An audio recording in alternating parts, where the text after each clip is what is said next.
Cell phone usage has increased in the last decade. Cellular companies claim there is not enough scientific evidence to prove cell phones are harmful. And scientists say more research needs to be done before we can draw any conclusions. Should we worry? Are cell phones harmful? According to Dr. Andrew McCroskey, there is a reason to be concerned. Now, cell phones are a very touchy area for biological effects because we're getting to smaller and smaller wavelengths. They have the capacity to magnify very easily. It's a technology that is a very low quantity of production. You can produce 1,000 cell phone units, in fact, coming out of factory, and it's most likely not one phone out of those 1,000 is going to have the same feel and same characteristics as the others. That's how sloppy the workmanship is for that technology. Well, there's some controversy about them. The research I've read about cell phones suggests that they are harmful, but it depends on how much radiation a particular cell phone emits, how long you use it during the day, and for how many years you've used it. So if you happen to be a cell phone user and you're on it for several hours every day, then I think your likelihood of developing a tumor in your brain will increase. That's according to some of the research that's been done. Those studies actually show that there's a latency period for brain cancer with cell phones, and that it takes at least 10 years. So people have to use a cell phone within 10 years before the studies show any kind of statistical relationship between users and non-users. We have something like 40 to 90% increase in genetic problems just by using cell phones.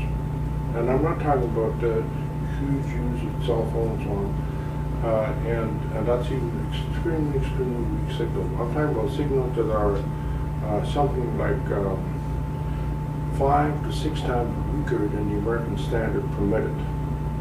It takes very weak microwave signals to change DNA. Microwaves affect neurotransmitters, so they make these drugs do things that they were not designed to do. And so we now have new problems. And of course, many drugs for depressions work less effectively. So people think that they're getting the right dose and they're not getting the right dose according to the drugs. However, one thing that microwaves do that's interesting is that they help alcoholics withdraw from alcohol easier. Like there's less withdrawal problems. You know, they're playing along with neurotransmitters. So that's one thing that they do. They actually make the body believe that it's having more alcohol than it has. Another very common problem, you have clearly less melatonin produced. You're affecting cell communications, brain waves, cell growth, human metabolism, sperm count is lowered, and you can have irreversible infertility in mice after five generations. And of course, chicken embryo mortality increases by half. And we're talking about, again, fields that are much weaker than what the American standard allows for the cellular phone. We're not talking about some spectacular use of faulty telephones and so on. And there now are a number of doctors in major Japanese cities who specialize only on cell phone effects on teenagers.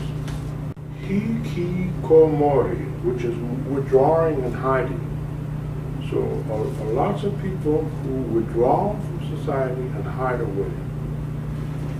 They shut themselves off in rooms. I even saw on CNN just before the end of last year, I think it was the 30th or 29th of December 2005, a program on this that even CNN picked this up, you know, that, and you can see these kids, you know, 17-year-olds, 89-year-olds, literally go in their room and then they just sort of hide in their corner.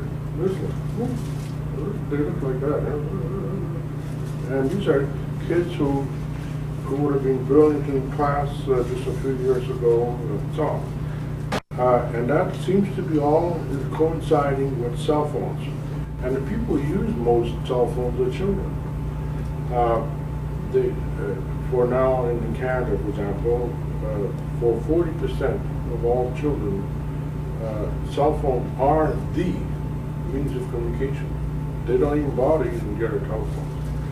And I can imagine very shortly, for many of us, there won't be any telephones in the future. Telephone companies won't even want to sell them. They would prefer to go to the microwave. But even people like myself who don't use a cell phone and who do not have a microwave at all, and who just walk in the street, drive around, are getting accumulated dosage of microwaves, of things that I never asked for. And that is like having so many x-rays, you know, like instead of 5 x-rays, you get 10 or 15, 20. And there's a certain limit to, after all the things I told you about, you're starting to break DNA in your brain, you're starting to affect your sleep, you're starting to affect lots of things by simple fact that you've accumulated over the years. So Is with cigarette smoking. It's almost like we're all exposed to secondhand smoke, and we have absolutely no choice about it. You know, if you're using a cell phone, you're a smoker. But if you choose not to, you're still exposed to that secondhand radiation, just like you would be to secondhand smoke. And what we did with cigarettes is initially we had smoke-free environments. I think we should do that with cell phones as well. There should be smoke-free areas in a restaurant, or there should be wireless-free areas in a restaurant, on a subway, you know, on a train, for example, when people use those modes of transit. And I think eventually, you know, there'll be entire areas that will be wireless, free of wireless technology, simply because people won't be able to tolerate it anymore.